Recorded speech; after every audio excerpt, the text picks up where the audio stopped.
हाँ तो नमस्कार, आप सभी का बहुत बहुत स्वागत है दिशा ऑनलाइन क्लासेस पर। तो ऑल सब्जेक्ट के ऑब्जेक्टिव पढ़ने की होड़ में आज हम पहुंच चुके हैं दही वाली मगम्मा के पास। और दही वाली मगम्मा कक्षा 10 का जो वर्णिका हमारा पुस्तक है उसका पहला चैप्टर है दही वाली मगम्मा। और आप लोगों ने, मैं उम्मीद करता हूँ कि कभी न कभी बुक ज़रूर पढ़े होंगे। दही वाली मगम्मा से जितने भी ऑब्जेक्टिव क्वेश्चन बन सकते हैं मैं इस वीडियो में आपको बताऊँगा। तो आप इस वीडियो को बिल्कुल एक सेकंड के लिए भी स्किप ना करें, पूरा वीडियो को आप अच्छे से देखें। तो चलिए हम स्टार्ट करते हैं। पहला क्वेश्चन आप लोग प्रयास कीजिए जितना जवाब आप लोग जानते हैं मुझे कमेंट बॉक्स में करने के लिए, ठीक है ना। उससे क्या होगा कि आपका सारा डाउट भी क्लियर होगा और एक साथ आपका तैयारी भी हो जाएगा। इसको पूरा पढ़ लेने से आपके पेपर में 1 या 2 अंक फिक्स हो जाएंगे। आप बोलोगे सर मात्र 1-2 अंक, मेरे बच्चे 1-2 अंक को आप क्या समझते हो मेरे भाई, ठीक है ना। 1 अंक के कारण फर्स्ट डिवीज़न छूट जाता है। जिस बच्चे का नंबर 299 आ करके अटक जाता है, या है ना, अब तो ग्रेस मार्क्स आ गए हैं, पहले नहीं होता था, तो उनसे पूछना 1 नंबर क्या होता है। चलिए हम शुरू करते हैं। पहला क्वेश्चन देखिए क्या लिखा है कि दही वाली मगम्मा कहानी का कहानीकार कौन है।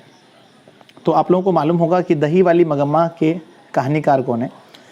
तो श्रीनिवास जी ने इसे लिखा है दही वाली मगम्मा को। और ये कहानी कैसी है तो आप लोग को बताना, ये कहानी कन्नड़ है, यानी ये कहानी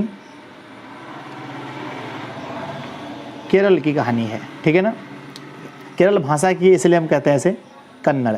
और इसे अनुवादित किसने किया है, अगर ये पूछा जाए कि इस कहानी को अनुवादित किसने किया है तो B.R. नारायण ने इसे अनुवादित किया है, ये भी आपको याद रखना है, ठीक है ना। चलिए आगे बढ़ते हैं। क्वेश्चन नंबर 2, दही वाली मगम्मा कहानी का प्रमुख पात्र कौन है, जो हमारा मेन पात्र है वो कौन है।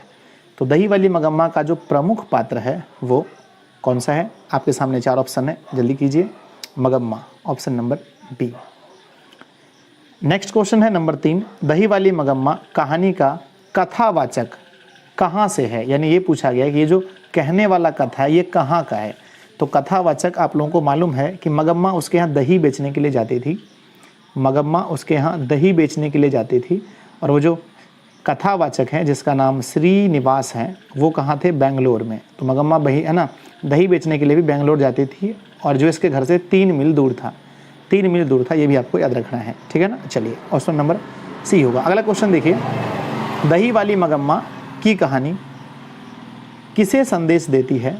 ये बहुत ही अच्छा क्वेश्चन है, बहुत ही फेमस क्वेश्चन है, पेपर में कई बार आया है।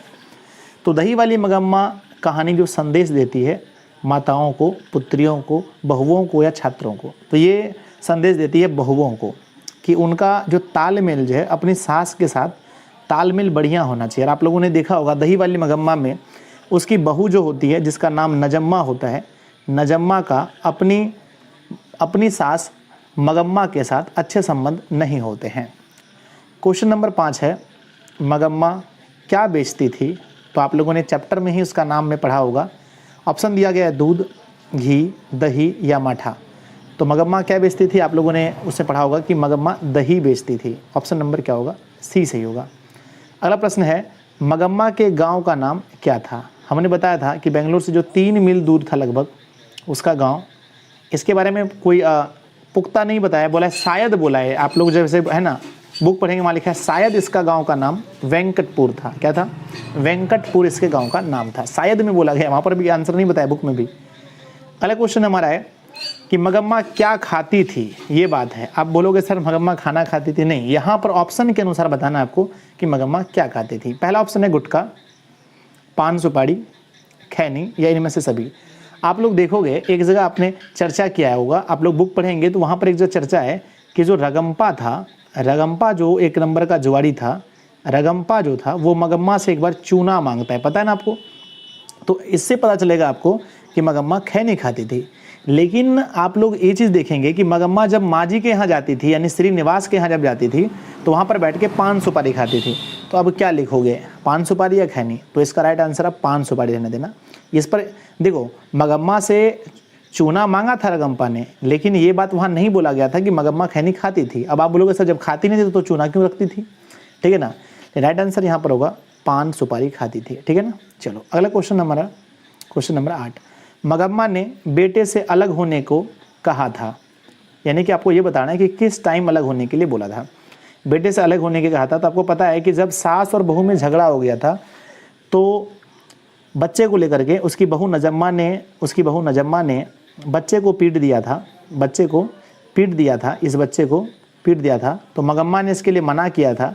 तो फिर क्या हुआ था, इसके बेटे ने भी माँ का साथ ना दे करके अपनी पत्नी का साथ दिया था। तो मगम्मा बोली कि अच्छा ठीक है, अगर आप लोगों को दिक्कत होता है तो हम अलग होकर के खाना खाते हैं। तो वो टाइम क्या बताया था, आज ही दोपहर से, क्या बोला था, आज ही दोपहर से हम खाना अलग खाएंगे। तो ऑप्शन नंबर ए सही होगा, दोपहर से। अगला प्रश्न है कि मगम्मा किस कपड़े की ब्लाउज पहनना चाहती थी। तो आपको पता है कि जब मगम्मा अलग हो गई थी अपनी बहू से, तो मगम्मा के पास जो भी दही बेच के पैसा होता था, उस पैसे से मगम्मा एक मखमल की ब्लाउज पहनना चाहती थी, है ना। और उन्होंने इसे खरीद भी लिया था। अगर इसका दर पूछे मेरे भाई तो इसका दर था 8 रुपये।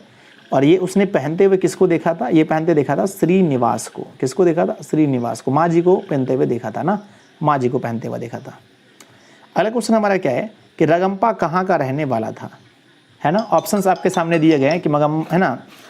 तो यहाँ पर ऑप्शन दिया गया है सोलापुर, खिदरपुर, वेंकटपुर। तो ये जो रगम्पा था उसी के गांव का रहने वाला था जहाँ के मगम्मा था, यानी कि हम कह सकते हैं कि राइट आंसर होगा ऑप्शन नंबर डी। अगला क्वेश्चन है कि रगम्पा मगम्मा से कहाँ मिलता था। देखिए जब इसको रगम्पा को पता चल गया था कि मगम्मा के पास कुछ पैसे हैं, है ना, तो वो क्या करती थी, वो इससे मिलती थी, ठीक है ना, वो इससे मिलता था किसके लिए, पैसे कर्ज मांगने के लिए। आपके सब्जेक्टिव में क्वेश्चन आता है कि रगम्पा कौन था और वह मगम्मा से क्या चाहता था। तो ये 1 नंबर का जुआरी था और उससे कुछ पैसे कर्ज पे चाहता था। तो उससे मिलने के लिए कहाँ जाता था, तो कुएं के पास वो हमेशा खड़ा रहता था। और जब मगम्मा जाती थी तो उसे वो तंग करता था। तो ऑप्शन क्या होगा, ए। जुआरी कौन था अगर पूछा जाए आपके एग्जाम में तो आप मुझे कमेंट कीजिए कि जुआरी कौन था इस कहानी में, ठीक है। अगला क्वेश्चन है रगम्पा कौन था। आपके सामने ऑप्शंस हैं, 4 ऑप्शन, व्यापारी, जुआरी, वकील और किसान। तो ये जो रगम्पा था वो 1 नंबर का जुआरी था। ऑप्शन नंबर आपका बी सही होगा। अगला क्वेश्चन आप देखेंगे कि लेखक ने कहानी में मगरमच्छ की संज्ञा उपमा किसको दिया है, यानी किसे मगरमच्छ कहा है। तो लेखक ने इस कहानी में अगर आप लोग पढ़ेंगे, ऑप्शन आपके सामने 4 दिए गए हैं, सास को, बहू को, बेटे को, ससुर को। तो लेखक जो थे उसने बहू को मगरमच्छ कहा था, ठीक है ना, बहू को, क्योंकि ये मगरमच्छ की तरह करती थी, ठीक है ना, इसलिए इसे मगरमच्छ कहा था जी। अगला क्वेश्चन है कि मगम्मा और पैसा कहना, मगम्मा अपना पैसा कहाँ रखना चाहती थी। तो आप लोग कहानी पढ़ेंगे उसमें याद होगा कि जब मगम्मा के पास पैसा है, यह बात रगम्पा को पता चल गया था तो वह मगम्मा से बार बार पैसा मांगता था। इसीलिए मगम्मा चाहती थी कि इस पैसे को वह माँ जी के पास रख दे। जहाँ पर वो दही बेचने के लिए जाती थी, एक माँ जी थी, वहीं पर ये पैसा रखने के लिए चाहती थी। तो राइट आंसर आप लोग बताएंगे मुझे क्या होगा, बेटे के पास या माँ जी के पास, थानेदार के पास। कोई बच्चे गलती से मार देते हैं थानेदार के पास, नहीं, माँ जी के पास पैसा रखने के लिए सोचता था। नेक्स्ट प्रश्न है हमारा, है ना, श्रीनिवासन जी का जन्म कब हुआ था। तो श्रीनिवासन जी का जन्म अगर आपसे पूछा जाए तो आपको पता है, ऑप्शंस आपके सामने 4 दिए गए हैं, इसमें राइट आंसर आपको चूज़ करना है। तो श्रीनिवासन का जो जन्म हुआ था, श्रीनिवास का, वो 6 जून 1891 में हुआ था। अगला प्रश्न है हमारा कि मगम्मा से कौन कर्ज मांग रहा था। तो मैंने बताया था अभी आपको कि जैसे पता चला रगम्पा को कि मगम्मा के पास पैसा है तो वह उससे कर्ज मांग रहा था। तो राइट आंसर क्या होगा, रगम्पा, ऑप्शन नंबर ए सही होगा, ठीक है जी। चलिए आप लोग भी देखिए, मैं आप लोगों को बार बार कहता हूँ कि वीडियो को केवल देखिए मत। अगर आपको लगता है ये वीडियो बहुत बेहतरीन बना है, शानदार बना है बच्चों के लिए, तो ज़रूर शेयर कीजिए मेरे भाई, क्योंकि हम भी मेहनत करते हैं। हम सोचते हैं कि बच्चे इसे पूरा देखें, बच्चे से अच्छे से देखें और इसे शेयर कर करके देखें, ताकि सभी बच्चों को कुछ एग्ज़ाम्स में मदद मिल जाए। मगम्मा की बहू का क्या नाम था। आपके सामने 4 ऑप्शंस दिए गए हैं, सविता, नजम्मा, कविता, सावित्री। तो मगम्मा की बहू का जो नाम था वो नजम्मा था, ऑप्शन नंबर बी। आप लोग हंसेंगे सर कैसा नाम है, ऐसा ही नाम है। सास बहू में झगड़े क्यों हुआ था, यानी कि इन दोनों में झगड़ा क्यों हुआ था, इसका रीज़न क्या था। ऑप्शन ए दिया गया है, बच्चों को पीटने में, खाना बनाने के लिए, गहने के लिए, या फिर दही बेचने के लिए। तो दही बेचने के लिए तो कभी हुआ ही नहीं, क्योंकि मगम्मा खुद बेचती थी दही। तो इन दोनों के बीच झगड़ा हुआ था बच्चे को पीटने के लिए, क्योंकि इसकी बहू ने, इसकी जो बहू थी, इन्होंने इसके पोते को बहुत पीटा था। इसलिए मगम्मा ने बोला था क्यों रे राक्षसी, इस बच्चे को मार डालेगी क्या, इस बच्चे को मार डालेगी क्या। इसी बात को लेकर के दोनों में झगड़ा हो गया था। नेक्स्ट है हमारा B.R. नारायण ने किस कहानी का अनुवादन किया है। B.R. नारायण ने किस कहानी का अनुवादन किया है। तो हमने आपको बताया था अभी कि B.R. नारायण ने दही वाली मगम्मा कहानी का अनुवादन किया है। नेक्स्ट प्रश्न है नंबर 20। उस घर में अब सास और बहू में स्वतंत्रता की होड़ लगी है, यह पंक्ति किस कहानी से लिया गया है। तो लेखक श्रीनिवास जी ने बोला था कि उस घर में स्वतंत्रता की होड़, मतलब कहने का मतलब ये है कि इसमें क्या था कि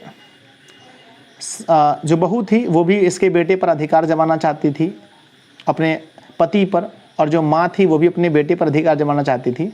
उसके बाद ये अपने आप को स्वतंत्र महसूस करना चाहती, स्वतंत्रता की होड़ लगी थी दोनों में। तो ये दही वाली मगम्मा में हम लोग पढ़ रहे हैं ये कहानी, तो यही होगा हमारा आंसर। अगला क्वेश्चन है दही वाली मगम्मा कहानी किस भाषा में अनुवादित है। हमने शुरुआत में ही बोला था आपको कि किस भाषा से अनुवादित है, ठीक है ना। ऐसे तो हम लोग इसको हिंदी में पढ़ रहे हैं, लेकिन ये जो एक्चुअल इसकी लैंग्वेज है, इसको जो सही में जो इसका लैंग्वेज है वो क्या है। तो मैंने बताया था आपको, मैं ट्रिक बता रहा हूँ, ध्यान से याद रखिएगा, कभी आपको जीवन में गलती ना हो। ये क्वेश्चन ट्रिक मेरे भाई, ट्रिक। दही अगर कोई इंसान बेचता है तो बेचते बेचते दही कहाँ लग जाता है, कान में लग जाता है। कहाँ लग जाता है, बोलो, कान में। दही बेचने पर अगर आप भी अगर माथे पर लेकर के दही बेचेंगे तो आपका दही कहाँ लेगा, कान में लेगा। कान का मतलब है कन्नड़, कान का मतलब क्या है, कन्नड़। तो पूछा जाए दही वाली मगम्मा कैसी कहानी है, तो भाई साहब कन्नड़। अच्छी ट्रिक है ना। चलो अगला, अमराई का कुआं कहाँ पर है। तो आपको पता है कि एक कुआं था और इसी रास्ते और एक रास्ता था, इसमें मगम्मा जाती थी दही बेचने, मगम्मा जाती थी दही बेचने। अगर आप लोग चाहते हैं कि मैं पूरा कहानी आपको सुनाऊं तो आप लोग ज़रूर मुझे कमेंट कीजिएगा, मैं एक वीडियो बना करके आपको कहानी बता दूंगा। ये था कुआं और इसी रास्ते में है ना, अमराई का कुआं कहाँ पर था, रास्ते में। और यहीं पर एक अथी था, क्या नाम उसका, रगम्पा, इससे मिलता था पर डे, ठीक है ना, रोज़ मिलता था। इसे मिलने का मतलब इसे तंग करता था। तो रास्ते में कुआं था, अमराई का कुआं। कौन सा कुआं था, अमराई का कुआं, ठीक है ना। अगला क्वेश्चन है कि मगम्मा को किससे विवाद था, बेटे से, बहू से, पोते से या सास से। मगम्मा खुद सास थी तो इसके है ना, इसका कोई सास था ही नहीं। तो इसका जो विवाद था ये था किसके लिए, अपनी बहू से था, ठीक है ना। नेक्स्ट प्रश्न है नजम्मा कौन थी। तो अभी हमने देखा था बेटी थी, मौसी थी, बहू थी या सौतीन थी। तो नजम्मा मगम्मा की कौन थी ये पूछा गया है। तो नजम्मा जो थी वो मगम्मा की, आप लोग कमेंट कीजिए, बहू थी। अगला प्रश्न है हमारा, क्योंड़ी राक्षसी इस छोटे से बच्चे को क्यों पीट रही है। इस छोटे से बच्चे को क्यों पीट रही है, यह किसने बोला था, ठीक है ना। तो ये बात बोल रहा था किसने, आप लोग बताइए। क्या ये बात बोला था मगम्मा ने या पापती ने या फिर लक्ष्मी ने या सीता ने। तो ये बात बोला था मगम्मा ने। आप मुझे कमेंट करके बताना है कि मगम्मा ने किसको बोला था, मगम्मा ने किसको बोला था, ये आप लोग कमेंट कीजिएगा, ठीक है ना। चलिए और एक चीज़ आप लोग इसमें कमेंट कीजिएगा। सारा क्वेश्चन तो लगभग हो ही गया, एक क्वेश्चन आप और कर सकते हैं, है ना, कि अंत में जब मगम्मा ने दही बेचना छोड़ा तो किसने बेचना शुरू किया। मगम्मा ने जब दही बेचना छोड़ा तो किसने शुरू किया, ये कमेंट कीजिएगा, किसने शुरू किया दही बेचना, ठीक है ना। और अंत में इन दोनों, है ना, इन लोगों का झगड़ा समाप्त हुआ या नहीं, ये भी आप लोग कमेंट कीजिएगा कि अंत में इनका जो झगड़ा था, आपस में जो झगड़ा था, अंत में इसका झगड़ा समाप्त हुआ या नहीं, ठीक है ना, कमेंट कीजिएगा। चलिए हमारा इस चैप्टर में से 25 ऑब्जेक्टिव क्वेश्चन बहुत बड़ी बात होती है क्योंकि बहुत छोटा सा चैप्टर है, ठीक है ना। तो चलिए मैं उम्मीद करता हूँ आप लोगों को ये क्लास बहुत बढ़िया लगा होगा। यदि आप हमारे ऑल सब्जेक्ट के पेड ग्रुप में जुड़ना चाहते हैं, ऑल सब्जेक्ट का अगर आप हमारा PDF लेना चाहते हैं, नोट्स लेना चाहते हैं, हमारे पेड व्हाट्सएप ग्रुप में जुड़ना चाहते हैं, तो मैं आप सभी को कहना चाहता हूँ कि आप 7700879453 पर कॉल करके इसे मात्र 150 रुपये में ले सकते हैं, जो कि बहुत ही कम फीस है। नाम मात्र का फ़ीस लिया हूँ ताकि, है ना, आपको ऐसा नहीं लगे कि आपने मुझसे फ्री में लिया है। दूसरी बात, यदि आप मुझे फेसबुक पर देख रहे हैं तो आपको पता होना चाहिए कि हमारा जो यूट्यूब चैनल है वो दिशा ऑनलाइन क्लासेस है और यहीं पर हम लगातार वीडियोज़ अपलोड करते हैं। फेसबुक पर आपको वीडियो ज़्यादा नहीं मिलती है, इसीलिए आप लोग इसको एक बार सर्च करके जल्दी से भी 5 सेकंड भी नहीं लगेगा, सर्च करके आप लोग एक बार इसे सब्सक्राइब करके रख लीजिए ताकि आपको नोटिफिकेशन मिलेगा। ये 10th क्लास के लिए सबसे बेस्ट है मेरे ख्याल से, बहुत बढ़िया होगा। आप लोग इसको सब्सक्राइब करके अभी जाके देख लीजिए। अगर आप हमारे ऑल चीज़ के नोटिफिकेशन चाहते हैं, नोट्स अगर कुछ फ्री वाला नोट्स चाहते हैं तो उसके लिए हमारा टेलीग्राम ग्रुप है दिशा ऑनलाइन क्लासेस। जाइए टेलीग्राम पर, नहीं फ़ोन में तभी डाउनलोड कीजिए और जा कर के हमारे इस ग्रुप में जाके ज्वाइन हो जाइए, ठीक है ना। चलिए, और मैं आपको बताना चाहता हूँ कि ऑल सब्जेक्ट के लिए मैं ऐसे वीडियोस अपलोड कर रहा हूँ, ऑल सब्जेक्ट के ऑल चैप्टर के लिए, चैप्टर बाय चैप्टर।